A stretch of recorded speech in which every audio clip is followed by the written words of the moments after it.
자, 우리 같이 성경 찾습니다. 성경 창세기 22장입니다.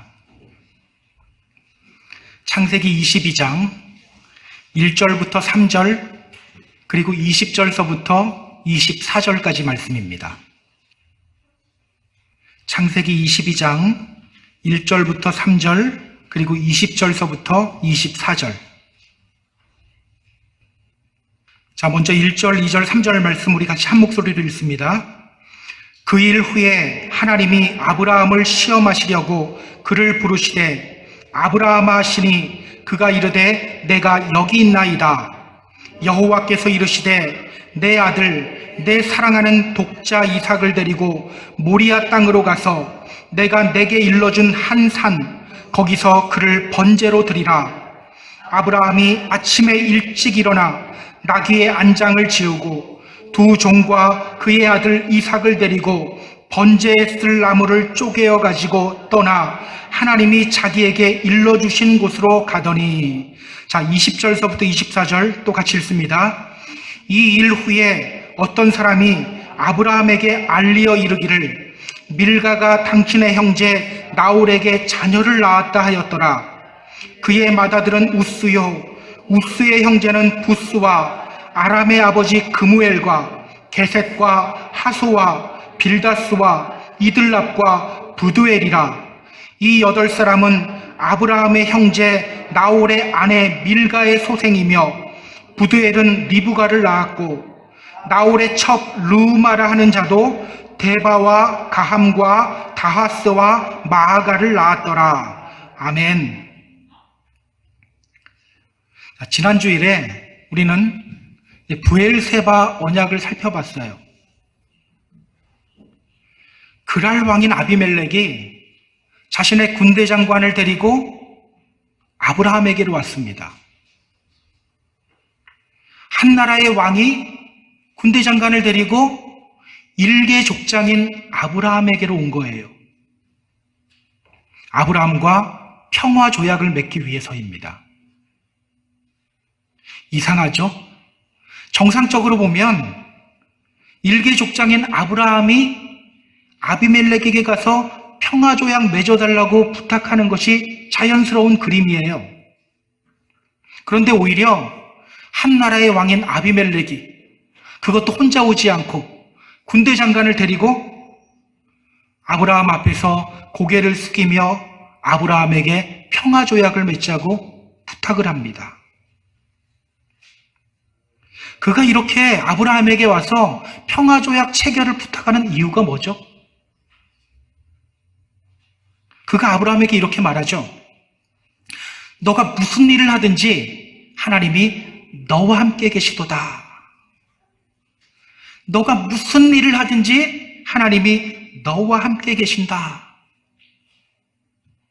아브라함이 살아가는 모습을 가만히 보니까 아브라함이 하나님과 함께 하신다는 것을 깨닫게 된 거예요.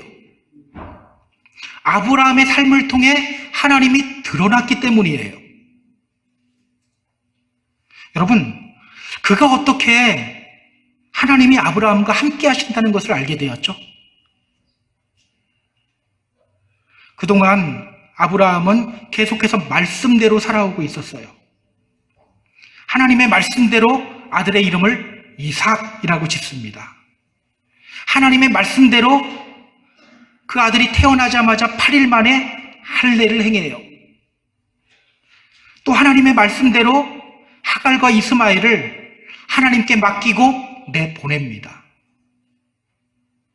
그렇게 하나님의 말씀대로 살아가고 있는 아브라함을 보면서 그가 깨닫게 되는 거예요. 아, 저 아브라함이라는 사람은 하나님이 함께하는 사람이구나. 저 아브라함이라는 사람은 하나님이 함께하는 사람이구나. 물론 그는 하나님의 말씀 몰라요. 어떻게 살아가는 것이 하나님의 말씀대로 살아가는지 몰라요. 하지만 말씀대로 살아가는 아브라함을 보면서 느끼게 되는 거예요. 아, 저 아브라함이라는 사람은 하나님이 함께하는 사람이구나. 다시 한번 말씀드립니다. 우리가 말씀대로 살아갈 때 우리를 통해 하나님이 드러나요. 내가 신앙간증 멋지게 한다고 나를 통해 하나님 드러나는 것이 아니고, 내가 믿음의 성도로서 세상에서 성공한다고 나를 통해 하나님이 드러나는 것이 아니라, 내가 있는 자리에서 말씀대로 살아갈 때 나를 통해 주님이 드러나는 거예요. 세상 사람들이 우리를 보면 이렇게 말하겠죠. 저 사람은 하나님이 함께하는 사람이야. 오늘 본문은요, 그런 아브라함을 하나님이 시험하시는 장면이에요. 아주 유명한 장면이죠. 이 장면을 통해서 성경이 우리에게 전하는 메시지가 뭘까요? 오늘 본문을 통해 같이 확인해 보도록 하겠습니다. 자, 그럼 우리 본문으로 들어갑니다. 1절 다시 보시기 바랍니다. 자, 1절. 자, 우리 같이 읽습니다. 그 일 후에 하나님이 아브라함을 시험하시려고 그를 부르시되 아브라함아 하시니 그가 이르되 내가 여기 있나이다. 그 일 후에 하나님이 아브라함을 시험하시려고 그를 부르시되 아브라함아 하시니 그가 이르되 내가 여기 있나이다. 자, 먼저 그 일 후에 이 표현을 주목해야 됩니다. 그 일 후에. 혹시 NIV 성경 가지신 분 있나요? NIV 성경은 이 부분을 어떻게 번역하고 있죠? Sometimes later라고 번역하고 있어요. 어느 정도의 시간이 흐른 후에 라고 번역하고 있어요.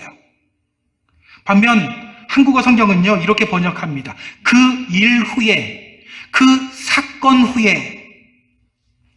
NIV 성경은요, 시간을 강조하고 있는 반면에 우리 한국어 성경은 어떤 사건을 강조하고 있는 거예요.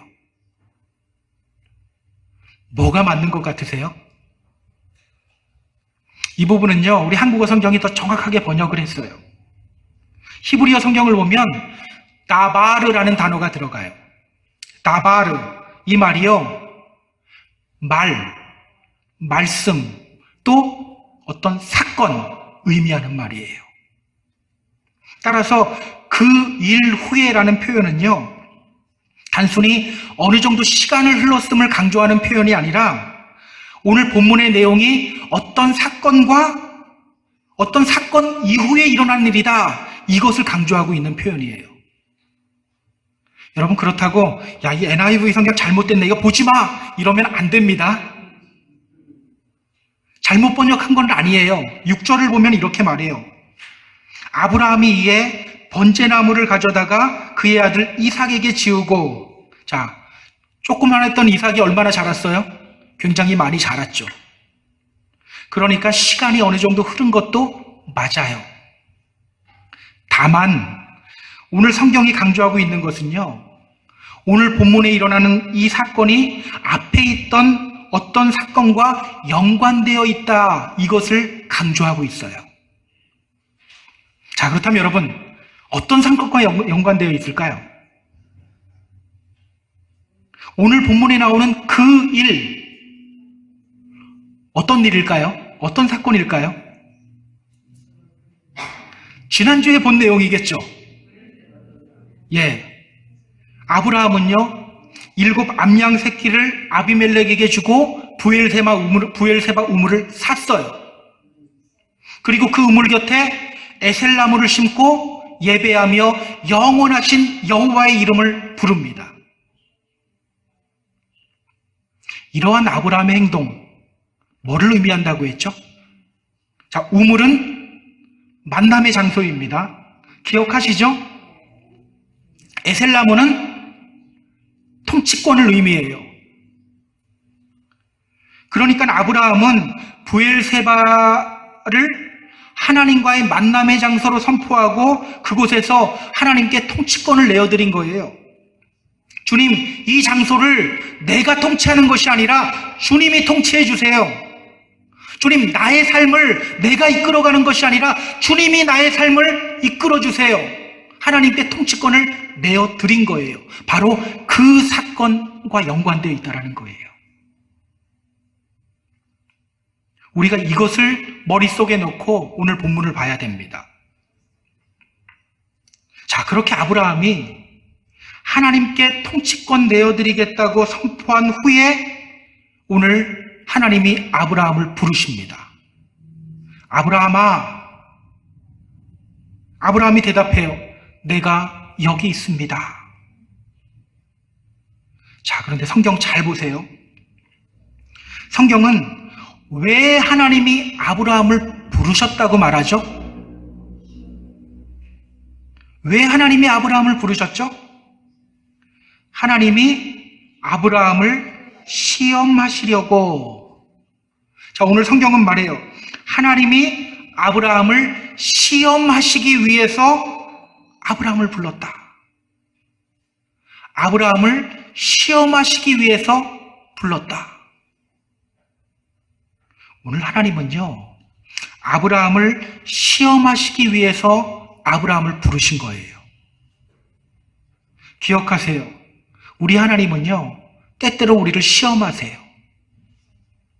우리 하나님은 시험하시는 하나님이세요.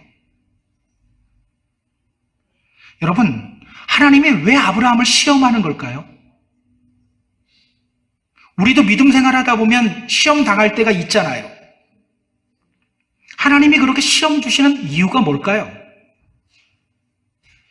여러분 중에 시험 좋아하시는 분들 있나요? 우리 청년들은 이 끝나면 이제 기말고사 준비해야 되죠. 와, 좋겠어요. 그러면 기분 안 좋아지죠? 예, 시험 아무도 안 좋아해요. 그럼에도 불구하고 하나님은 우리에게 시험을 주셔요. 왜일까요? 자, 우리 성경을 좀 찾아볼게요. 신명기 8장 2절 잠깐 찾아보세요. 신명기 8장 2절. 창세기, 출애굽기, 레위기, 민수기, 신명기입니다. 구약 성경, 제가 가진 성경으로는요 274페이지예요. 구약 274페이지. 신명기 8장 2절 말씀.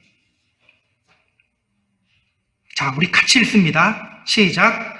내 하나님 여호와께서 이 40년 동안에 내게 광야길을 걷게 하신 것을 기억하라. 이는 너를 낮추시며 너를 시험하사 내 마음이 어떠한지 그 명령을 지키는지 지키지 않는지 알려 하심이라. 자, 하나님이 이스라엘 자손에게 광야길 시험을 주셨어요. 그렇게 광야 시험을 주신 이유가 뭐라고요? 이는 너를 낮추시며 너를 시험하사 내 마음이 어떠한지 그 명령을 지키는지 지키지 않는지 알게 하려 하십니다. 하나님이 우리를 시험하시는 이유가 뭐예요? 우리를 낮추시고 하나님을 향한 우리의 마음이 어떤지를 알게 하기 위해서예요. 하나님을 향한 우리의 마음이 어떤지 알게 하기 위해서. 누구로 하여금 알게 하기 위해서일까요? 하나님이 알기 위해서? 저 친구 믿음이 어떤지 모르겠으니까 테스트 한번 해봐야겠다. 이러고 시험 주시는 걸까요? 하나님이 주는 시험을 우리가 이런 식으로 이해하는 경우가 많아요. 저는요, 시험을 그렇게 보지 않아요. 우리 하나님은 어떤 분이십니까? 성경은요, 우리 하나님에 대해서 이렇게 말해요. 마음을 감찰하시느니. 마음을 감찰하시느니. 우리 하나님은요, 우리 마음을 감찰하시는 분이세요. 우리의 믿음이 진짜인지 가짜인지 우리 주님은 다 아셔요. 내 믿음의 고백이 진정한 믿음의 고백인지 그냥 말로만 떠드는 믿음의 고백인지 우리 주님은 다 아셔요. 그렇다면 여러분, 누구로 알게 하기 위해서입니까? 우리로 알게 하기 위해서예요. 우리로. 우리는요, 우리 자신을 잘 안다고 하지만 실제로는 잘 몰라요. 여러분은 여러분 자신을 얼마나 잘 알고 있는 것 같습니까? 바울은요, 로마서에서 이렇게 말해요. 우리는 마땅히 기도할 바를 알지 못하나. 사실 우리는요, 뭐를 기도해야 하는지도 잘 몰라요. 내가 정말 주님 믿는 사람인지 믿지 않는 사람인지 우리는 잘 몰라요. 믿음 밖에 있으면서 내가 믿음 안에 있다고 착각하는 경우도 정말 많아요. 그런 우리로 하여금 깨닫게 하기 위해서 하나님이 우리에게 시험 주시는 거예요. 시험을 만날 때 우리는 깨닫게 돼요. 내가 믿음 안에 있는지 믿음 밖에 있는지 그때 깨닫게 되는 거예요.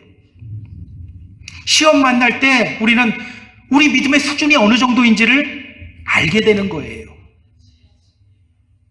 자, 그렇다면 여러분, 오늘 하나님이 아브라함을 시험하시는 이유가 뭡니까?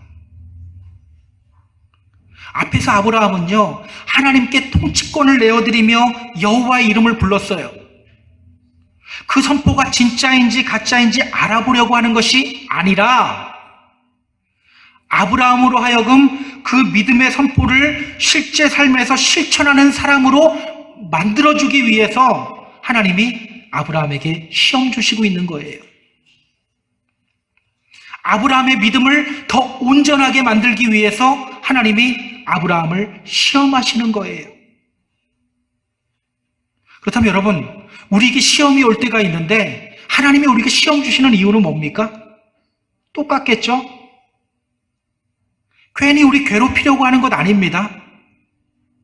우리 믿음 테스트해보고 원하는 수준까지 안 올라오면 내치려고 하는 것도 아니에요. 우리 믿음을 성장시키기 위해서예요. 우리 믿음 성장시키기 위해서. 학생들이 공부하면서 시험 치르죠. 시험 치르는 이유가 뭐예요? 시험을 준비하고 시험을 치르면서 실력이 향상되는 거예요. 그렇게 우리가 우리 스스로 우리의 믿음 수준을 진단하게 만들고 우리의 믿음을 성장시키기 위해서 하나님은 우리에게 시험을 주십니다. 그래서 여러분, 시험이 온다는 것은요, 우리의 믿음이 한 단계 더 성장할 수 있는 기회가 온 거예요. 우리가 이걸 알아야 돼요. 왜 이렇게 내 인생은 맨날 괴롭냐? 왜 저 사람은 나를 이렇게 못 살게 구냐? 그냥 단순히 이러고 있으면 안 돼요. 우리 믿음을 성장시키는 기회로 삼아야 되는 거예요. 여러분, 우리가 조심해야 할 것이 있습니다. 이 시험에는요, 양면성이 있어요. 시험, 나사라는 히브리어 단어예요. 나사. 이 단어는요, 테스트, 시험이라는 뜻도 있고요, 동시에 템테이션, 유혹이라는 뜻도 있어요. 어떤 자세를 가지고 시험을 대하느냐에 따라서 그것이 우리의 믿음을 성장시키는 시험이 되기도 하고요, 우리를 유혹에 빠지게 만들기도 한다는 겁니다. 그래서 예수님은요, 기도하지 않고 자는 제자들을 향해 이렇게 말씀하시죠. 어찌하여 자느냐? 시험에 들지 않게 일어나 기도하라. 시험에 들지 않게 일어나 기도하라. 또 제자들에게 기도를 가르쳐 주시면서 주기도문에서도 이렇게 기도하라고 말씀하셔요. 우리를 시험에 들게 하지 마시옵고 유혹에 빠지지 않기를 간구하라는 그런 말씀이에요. 여러분, 우리가 언제 유혹에 빠지게 되죠? 언제 시험이 아니라 나에게 유혹이 되죠? 자, 야고보서 1장 14절은 이렇게 말합니다. 오직 각 사람이 시험을 받는 것은, 여기서 시험은 유혹입니다. 오직 각 사람이 시험을 받는 것은 자기 욕심에 끌려 미혹됨이니. 뭐 때문에 유혹에 빠지게 돼요? 자기 욕심 때문에. 내 안에 있는 육신적인 생각 때문에 유혹에 빠지게 된다는 거예요. 그래서 여러분, 우리 믿는 사람들이요, 조심해야 될 말이 있어요. 우리 종종 이런 말 하죠. 나 저 목사 때문에 시험 들었어. 우리 성도님들 이런 말 안 하시죠? 나 저 사람 때문에 시험 들었어. 그게 시험이 아니라 자기 욕심 때문에 자기가 유혹에 빠진 거예요. 자기 욕심 때문에 자기가 유혹에 빠져서 힘들어하고 다른 사람 험담하는 것이지 그 사람이 유혹한 게 아니에요. 여러분, 그렇게 말하는 사람들을 향해 성경이 뭐라고 말하는지 아세요? 그 앞절 야고보서 1장 13절에서 이렇게 말합니다. 사람이 시험 받을 때에 내가 하나님께 시험 받는다 하지 말지니 하나님은 악에게 시험을 받지도 아니하시고 친히 아무도 시험하지 아니하시느니라.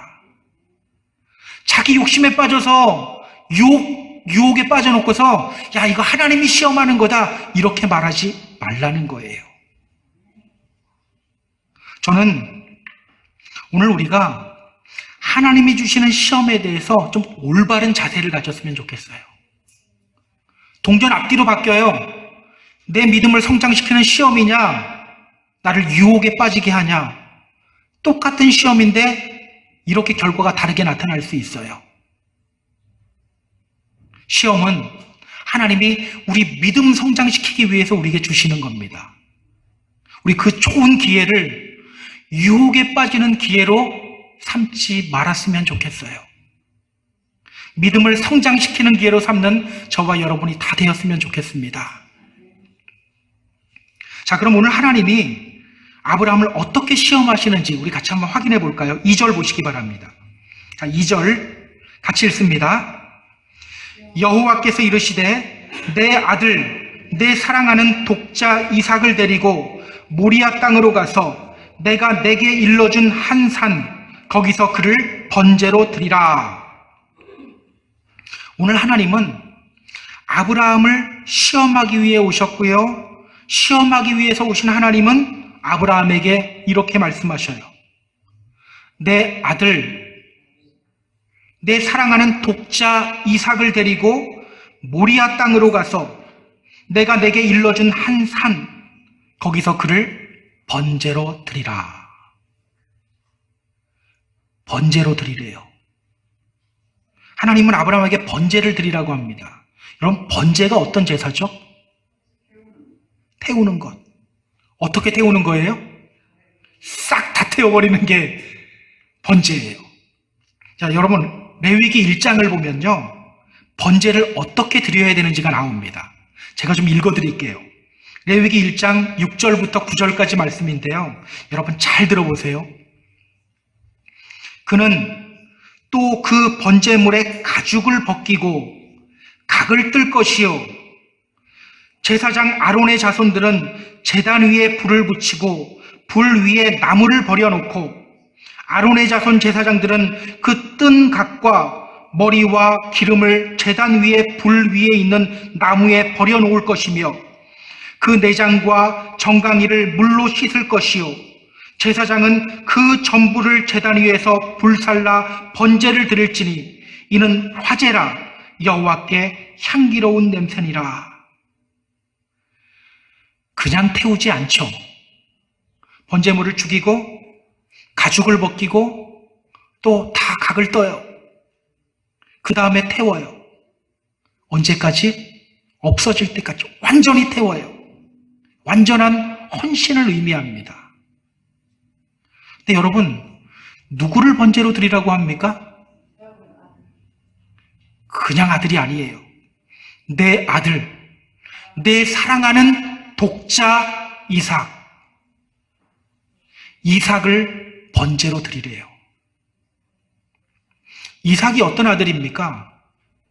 25년 동안 기다려서 하나 낳은 아들이에요. 몇 살 때 낳았어요? 100살 때 낳은 아들이에요. 아마 아브라함은요, 이삭 이름만 들어도 그냥 얼굴에 미소가 싹 지어졌을 거예요. 사라 역시 이삭을 보면 이렇게 노래했죠. 하나님이 나를 웃게 하신다. 하나님이 나를 웃게 하신다. 그런데 그 기쁨의 아들 이삭을 번제로 드리래요. 하나님께 바치래요. 말도 안 되는 명령이죠. 여러분, 이게 왜 말도 안 되는 명령인지 아세요? 자, 20절서부터 24절 한번 보세요. 20절서부터 24절 제가 읽어드릴게요. 이 일 후에 어떤 사람이 아브라함에게 알리어 이르기를 밀가가 당신의 형제 나홀에게 자녀를 낳았다 하였더라.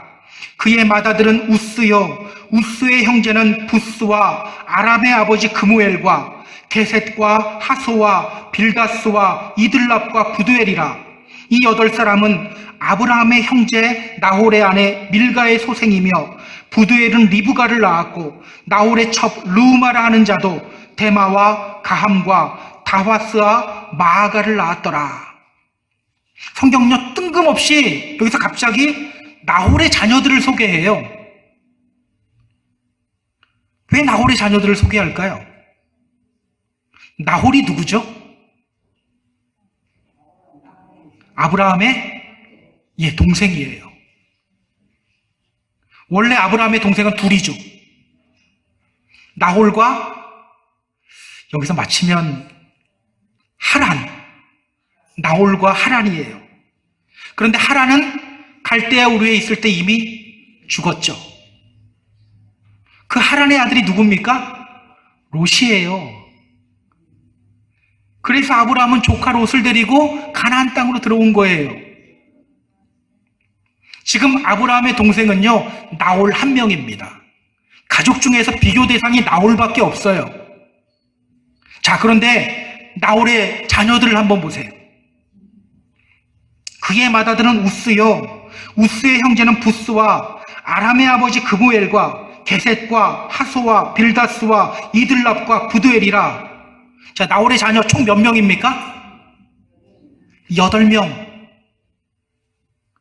그런데요 나홀에게는 또 첩도 있었어요. 그 첩과의 사이에서도 아들들이 있었어요. 나홀의 첩 르우마라 하는 자도 데마와 가함과 다화스와 마아가를 낳았더라. 나홀과 첩 사이에서는 자녀가 몇 명이에요? 4명. 그렇다면 여러분, 나홀의 자녀는 총 몇 명입니까? 12명. 자, 아브라함과 한번 비교해 보세요. 아브라함의 자녀는 몇 명입니까? 여기서 그냥 하나라고 하면 안 돼요. 딱 하나. 사실 이스마엘까지 합치면 둘이죠. 하나님이 내보내라고 했잖아요. 내보냈잖아요. 이미. 이제는 딱 한 명이에요. 그런데 하나님이 그 하나밖에 없는 아들을 하나님께 번제로 바치래요. 아브라함에게 어떤 생각이 들었을까요? 저 집은 아들도 많은데 12이나 되는데 그 중에 하나 바치면 안 되나? 왜 딱 하나밖에 없는 내 아들을 가져가시려고 할까? 세상에서 제일 나쁜 게 줬다 뺏는 건데, 이럴 거면 왜 이스마엘 내보내라고 했지? 지금 이스마엘 내보내라고 한 다음에 하나님이 이 명령하시는 거잖아요. 이럴 줄 알았으면 내보내지 않는 건데 아마 별 생각 다 들었을 거예요. 그럼에도 불구하고 하나님은 말씀하시는 거예요. 내 아들, 내 사랑하는 독자 이삭을 데리고 모리아 땅으로 가서 내가 지시하는 한 산, 거기서 그를 번제로 드려라. 여러분 기억하세요. 하나님이 우리에게 내시는 시험 문제는요, 주제가 하나예요. 늘 순종이 주제예요. 얼마나 성경 많이 알고 있냐? 얼마나 교회 문화에 잘 적응했느냐? 얼마나 교회 문화를 많이 알고 있느냐? 이런 거 시험 문제로 안 나와요. 늘 순종에 관한 문제예요. 순종. 사무엘상 28장을 보면요, 하나님이 사울 왕을 시험하시는 장면이 나옵니다. 하나님이 사무엘을 통해서 사울 왕에게 이런 명령을 하셔요. 지금 가서 아말렉을 쳐서 그들의 모든 소유를 남기지 말고 진멸하라. 남기지 말고 진멸하라라고 명령하셔요. 그 명령 듣고 사울이 아말렉과 전쟁을 치릅니다. 그런데 그의 눈에 좋은 양들과 소들이 들어와요. 그때 그가 어떤 행동을 하죠? 자, 성경은 이렇게 말합니다. 사울과 백성이 아각과 그의 양과 소의 가장 좋은 것 또는 기름진 것과 어린 양과 모든 좋은 것을 남기고 진멸하기를 즐겨 아니하고 가치 없고 하찮은 것은 진멸하니라. 하나님은 분명히 다 진멸해야 된다고 말씀하셨어요. 그런데 좋은 짐승들은 남겨둬요. 그리고 사무엘에게 딱 걸리잖아요. 뭐라고 핑계댑니까? 하나님께 제사 드리기 위해서 가장 좋은 것들 남겨둔 겁니다. 제사용이라고 핑계를 대요. 그때 사무엘이 아주 유명한 말을 하죠. 여호와께서 번제와 다른 제사를 그의 목소리 청종하는 것을 좋아하심같이 좋아하시겠나이까? 순종이 제사보다 낫고 듣는 것이 수디양의 기름보다 낫습니다. 여러분, 이렇게 하나님의 시험은요, 얼마나 멋지게 제사를 드리느냐 여기에 있지 않아요. 얼마나 말씀에 순종하느냐 다 이 문제예요. 왜? 믿음은 순종과 연결되어 있기 때문에, 믿음은 순종을 통하여 드러나기 때문에, 믿음은 내 선포를 통해 드러나는 것이 아니라 순종을 통해 드러나요. 로마서 1장 5절은 이렇게 말합니다. 우리가 은혜와 사도의 직분을 받아 그의 이름을 위하여 모든 이방인 중에서 믿어 순종하게 하니, 믿어 순종하게 하니, 믿어서 순종하게 한대요. 믿음과 순종을 연결해서 말하죠. 다시 한번 말씀드립니다. 우리 믿음을 성장시키기 위한 하나님의 시험은요, 늘 순종이에요. 너희들 믿음 성장하려면 말씀을 이 정도 알아야 돼, 이게 아니라 늘 순종에 관한 문제예요. 여러분 혹시 걱정되세요? 하나님이 나도 내 아들 바치라고 하면 어떻게 하지? 혹시 이런 걱정되시는 분이 있습니까? 다 순종인데. 하나님이 나 전 재산 다 바치라고 하면 어떡하지? 혹시 이런 걱정되시는 분이 있으세요? 그런 경우를 갖고 이제 걱정도 팔자다라고 말하는 거예요. 여러분 그런 걱정할 필요 없습니다. 하나님도요, 사람 봐가면서 시험 주십니다. 성경은 이렇게 말해요. 사람이 감당할 시험 밖에는 너희가 당한 것이 없나니 오직 하나님은 미쁘사 너희가 감당하지 못할 시험 당함을 허락하지 아니하시고 시험 당할 즈음에 또한 피할 길을 내사 너희로 능히 감당하게 하시느니라. 우리 주님은요, 우리가 감당할 만한 시험 주셔요. 오늘 아브라함이 이 시험을 감당할 만하니까 지금 이 시험 주시는 거예요. 그렇다고 여러분, 아브라함에게 이 시험이 쉬운 시험이라는 뜻은 아닙니다.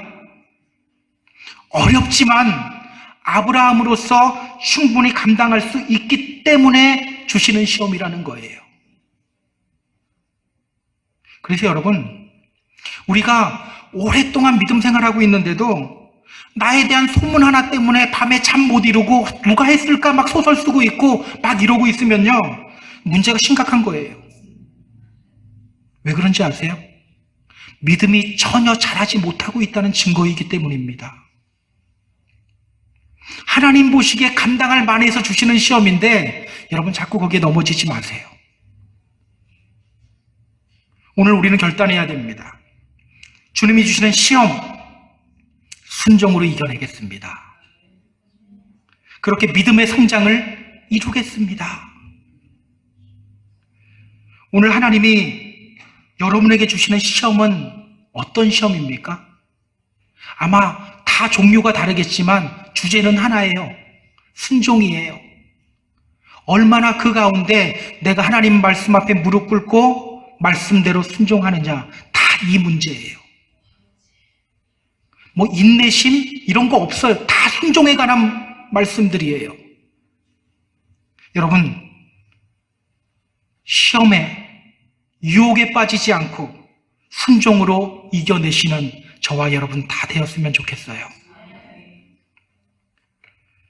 자, 그럼 우리 하나님으로부터 시험 문제 받은 아브라함이 어떻게 행동하는지 우리 좀 또 확인해 보죠. 3절입니다. 자, 3절 같이 읽습니다. 아브라함이 아침에 일찍 일어나 나귀의 안장을 지우고 두 종과 그의 아들 이삭을 데리고 번제에 쓸 나무를 쪼개어 가지고 떠나 하나님이 자기에게 일러주신 곳으로 가더니, 여러분, 이런 아브라함이 이해가 되세요? 우리로서는 이해가 되지 않아요. 아들을 번제로 바치라는 명령 듣고 아브라함이 행동으로 옮겨요. 아침에 일찍 일어나서 나귀의 안장을 지웁니다. 두 종과 그 아들을 데리고 번제에 쓸 나무를 쪼개어 가지고 떠나요. 여러분, 아브라함이 어떻게 이렇게 말도 안 되는 명령에 순종할 수 있었을까요? 아무리 생각해봐도 순종할 수 없는 명령이에요. 그런데 아브라함은 순종해요. 어떻게 이렇게 할 수 있었을까요? 오늘 본문을 보면 그 비법이 나옵니다. 자, 성경을 보세요. 아브라함이 언제 하나님의 명령을 실행으로 옮겼죠? 아브라함이 아침에 일찍이 일어나. 아브라함이 아침에 일찍이 일어나. 그는요, 명령 듣자마자 바로 실행으로 옮겨요. 생각할 틈을 안 주는 거예요. 억울해질 틈을 안 주는 거예요. 그러고 보면 하갈과 이스마엘을 내보내라고 했을 때도 아브라함은 어떻게 해요? 아침에 일찍 일어나서 하갈과 이스마엘을 내보내요. 사실 하나님은요, 아들을 바치라고만 했지 언제 바치라고는 말하지 않았어요. 사랑하는 아들과 조금이라도 더 있고 싶은 마음이 바로 부모의 심정이잖아요. 그런데 아브라함은요, 즉시 순종해요. 이제 헤어지게 될 아들인데 며칠만 좀 더 데리고 있으면 안 될까요? 이런 말조차도 하지 않아요. 바로 다음날 아침부터 일어나서 순종하기 시작해요. 여러분, 기억하시기 바랍니다. 이것이 바로 시험을 이기는 비법이에요. 이것이 바로 말씀에 순종하는 삶을 살아가는 비법이에요. 저를 따라해 보세요.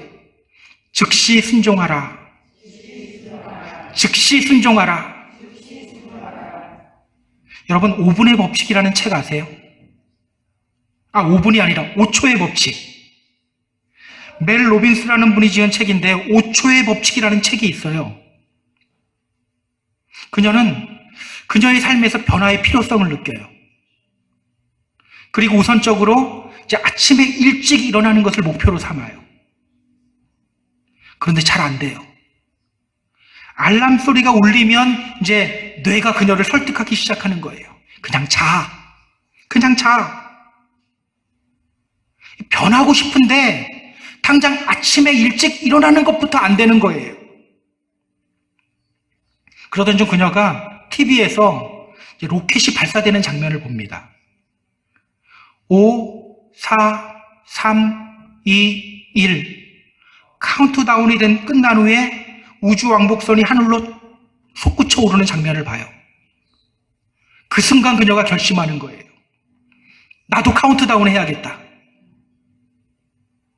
그 다음 날서부터 이제 알람 소리가 울리면 바로 5, 4, 3, 2, 1 벌떡 일어나는 거예요. 그리고 이것을 그녀의 모든 일에 적용하기 시작합니다. 그러자 놀라운 일이 벌어져요. 그녀의 삶이 변해버려요. 그녀가 가지고 있던 알코올 중독 문제가 해결돼요. 사업 문제도 해결되고요. 자녀와의 문제도 다 해결되기 시작하는 거예요. 이 책에서 그녀가 이렇게 말합니다. 5초의 규칙 간단합니다. 목표에 따라 행동하려고 하는 본능이 있다면 5초 내에 물리적으로 움직여야 합니다. 그렇지 않으면 여러분의 두뇌가 그 목표를 죽일 겁니다. 망설임은 죽음과의 입맞춤입니다. 여러분, 오늘 우리는 이 법칙을요, 우리 믿음 생활에도 적용해야 돼요. 왜 순종이 잘 안 되나요? 우리는 하나님 말씀대로 살고 싶어 해요. 말씀에 순종해야 된다는 걸 누구보다도 잘 알아요. 그런데 저마다 이렇게 말해요. 그런데요, 알아요. 그런데요, 힘들어요. 잘 안 돼요. 왜 그렇습니까? 의지력이 약해서가 아니에요.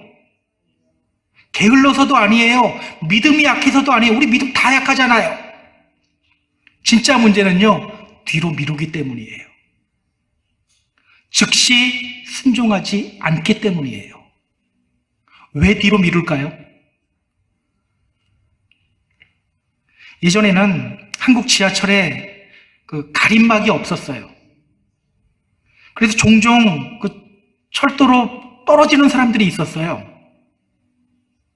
누군가가 선로로 떨어지면 사람들은 이제 서로 구경하면서 어쩔 줄을 몰라 해요. 왜? 지하철 다 언제 들어올지 모르거든요. 괜히 내려갔다가 나도 죽을 수 있을지 모르니까 다 어쩔 줄을 몰라 해요. 그런데요, 바로 그 순간 행동으로 옮기는 사람들이 있어요. 뭐 기차가 오던 말던 그냥 뛰어드는 거예요. 심리학자들이 그 사람들을 연구했어요.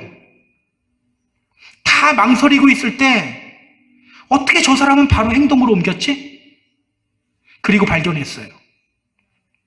그렇게 바로 행동으로 옮기는 사람들에게 나타나는 특징이 있어요. 줌인 현상이에요. 그 당시에 그의 눈에는요, 다른 것 안 보이고 그 사람만 보이는 거예요. 그 사람만. 환경들 보이지 않고 구경하는 사람들 보이지 않고 그냥 떨어진 그 사람만 보인대요. 이 현상이 나타난대요. 그렇기 때문에 뭐 기차가 오든 누가 구경하든 아무것도 보이지 않고 그냥 선로로 달려가서 건져내는 거예요. 맞아요. 우리 눈에 주님만 보이면 우리 즉시 순종하는 사람 될 수 있어요. 주님만 보이면. 그래서 성경은 말하죠. 믿음의 주요 온전하게 하시는 이인 예수를 바라보자. 예수 바라볼 때 우리의 믿음이 온전해지는 겁니다.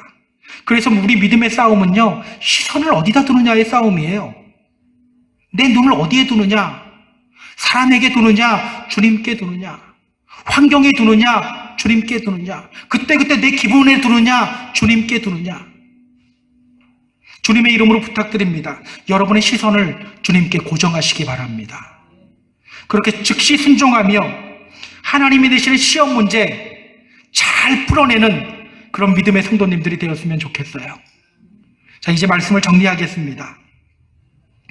우리 사랑하는 펜사콜라 한인교회 성도 여러분, 오늘 하나님이 여러분에게 주시고 있는 시험 문제는 뭡니까?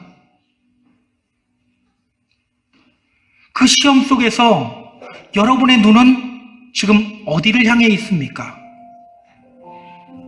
혹시 우리를 힘들게 만드는 상황과 환경만 보고 있지는 않나요? 우리를 공격하는 그 사람을 향해서만 있지는 않습니까? 이제는 눈을 돌리시기 바랍니다. 눈을 들어서 주님 바라보시기 바랍니다. 하늘과 땅을 지으신 주님, 우리를 창조하신 주님, 모든 만물을 주관하시는 주님을 향해 여러분의 시선을 두시기 바랍니다. 즉시 순종할 수 있게 될 거예요. 시험을 이길 힘을 얻게 될 겁니다. 그 시험 이겨내고 믿음의 성장을 이루게 될 것입니다. 이런 복된 믿음의 성도가 되기를 주님의 이름으로 소망합니다. 그렇게 주님의 기쁨이 되는 삶을 살아가는 저와 여러분 다 되기를 주님의 이름으로 축복합니다. 축복합니다.